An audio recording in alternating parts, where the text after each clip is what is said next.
that is the order. That's what I've been up to. That's what I've been reading. I'm missing a few books actually that I've been reading. I've been trying to finish off A Good Girl's Guide to Murder, but I've loved it so much that I'm like actually avoiding it, which is the most stupidest thing I know. I kind of do this thing, it's like this weird thing that I don't want to finish a series because I don't want to let go. Like I'm enjoying it. I've really enjoyed the first two. I'm scared that I'm not going to like the rest of the series. So instead of like just facing my fears, I'm like, yeah, cool, I'm just going to get through it. I just avoid it all, which is, you know, silly. So anyway, these three I demolished, like absolutely demolished. They're all standalones, except for the Mindfuck series. It's 5 books in one, but because I've got it in the one book, it feels like a standalone. I don't know if that makes sense. These are all 5 stars, and I've started the year with some absolute bangers, so I'm kind of like looking at my TBR shelves. I'm like, y'all better be good. Let's kick off with Tomorrow and Tomorrow and Tomorrow. This book is so beautiful. I loved the nostalgia part of it. Like they talked about games that just threw me straight back to my childhood, and it made me pick up my Switch. Like I've been neglecting my Switch. I'm really bad at navigating all of my hobbies and making sure that I'm giving enough time to each of them and making sure that I'm balancing out my work. Because I work full time. I work night shifts. I want to see my partner. I want to walk my dog. Like I want to do all these things. I want to write my book. I want to read the books. I want to do the pay by numbers. I want to build the thing my partner gave me for Christmas. It's like I want to do all the things. And I want to play my Nintendo Switch. And a lot of the way, and I also study. Like I also want to study as well. Like a lot of things have just been kind of like falling off the wayside, and I kind of been dropping a lot of things because I've been like focusing on this hobby. And this actually made me pick up my Nintendo Switch again. So I actually started playing Dreamlight Valley again. I probably need to start reading again because I stopped playing. You know, I don't know if you play any farming sims very similar to like Animal Crossing and Stardew Valley. It's like that farming sim. So sometimes it's a bit overwhelming to jump back into the game because if you've not farmed or you've not done the things, it can be a little overwhelming, and then you've got like all these quests. So anyway, this is not a video about Disney Dreamlight Valley, but Hit It Up or Animal Crossing. Those two are like my jams right now. Oh, Cult of the Lamb. Oh my god, such a good that's like Cult of the Lamb is like Mindfuck series vibes. Oh my god. Yes, okay. Tomorrow and Tomorrow is like Disney Dreamlight Valley vibes. Legends and Lattes is Animal Crossing. Cozy, love it. Everyone is just so fun, and there's little dramas, but they're so like manageable, and it's just a nice like getaway from your life. Tomorrow is like nostalgic, same as Disney. Like you're walking around, you're hearing the songs from your childhood, you're seeing characters, you're hanging out with Mickey and Goofy and like characters from your childhood. Tomorrow, that's that one. Nostalgic. Legends and Lattes, cozy. So tomorrow, I'm saying it's Disney Dreamlight Valley. Legends and Lattes is totally Animal Crossing. Mindfuck series is Cult of the Lamb. Okay, that is actually hilarious. I did not think about that until just then. That my top 3 reads kind of sum up my 3 favorite games right now. So, in Disney Dreamlight Valley, this is such a good book. It touches on so many important elements of the gaming world, and like there's so many things that I didn't realize and know about creating games, and obviously talking about how it was to create games in the past and how it is now in the industry, especially having females in the industry. There's some really important subjects in there. There was it says this is not a romance, but it is about love. Agreed. Like being in love with your job, being in love with colleagues, being in love with a narrative. Like there's so much about that is such a true aspect of it. There was one particular thing that I was like, oh fuck, okay, well, alright, just getting out of left field, but it was very quick, but I can see how it would be triggering to some people. I would check out the trigger warnings. I'm sure people have potted up on Storycraft. 5-star read, Disney Dreamlight Valley, absolute banger. Okay, on to the second one. This one, oh my gosh, it is so cozy, it is so beautiful. It is now 110% my recommendation for any entry into fantasy. If you are not sure where to start with fantasy, if you don't know if you're going to even like the fantasy genre, Legends and Lattes is your gal. It is about Viv, who is an orc barbarian, but she's hanging up her sword for good. I'm literally reading off the back. I'm not giving you any spoilers because you just have to experience this for yourself. You don't get all the world building that you would in my previous recommendation for fantasy, which was the Mistborn series by Brandon Sanderson.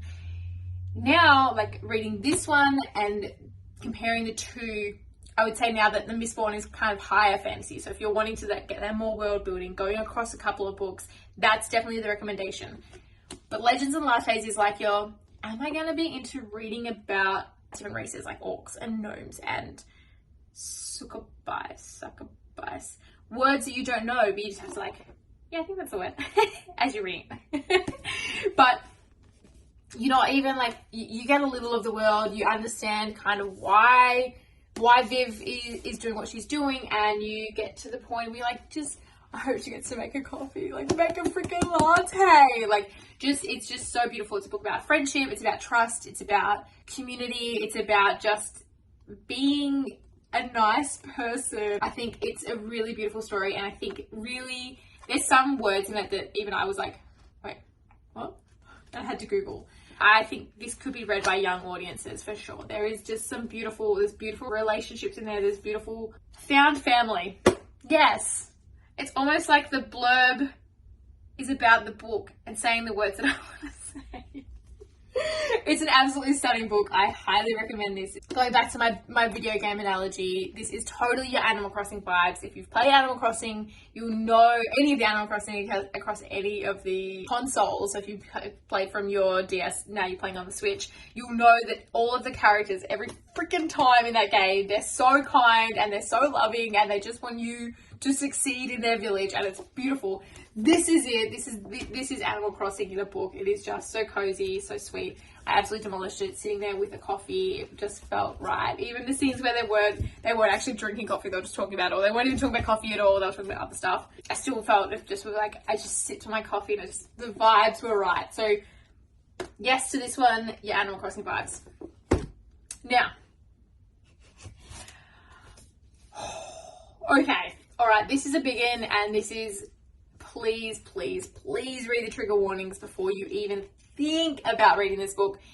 The Mindfuck series, it is that. It is an absolute mindfuck. There was a particular scene in book 4 that I still think about, and I literally was like, oh, that, there was like, I was like, oh, keep that down. That's not good. That's not great. Because it was intense, and I still like think about it and I'm like, oh,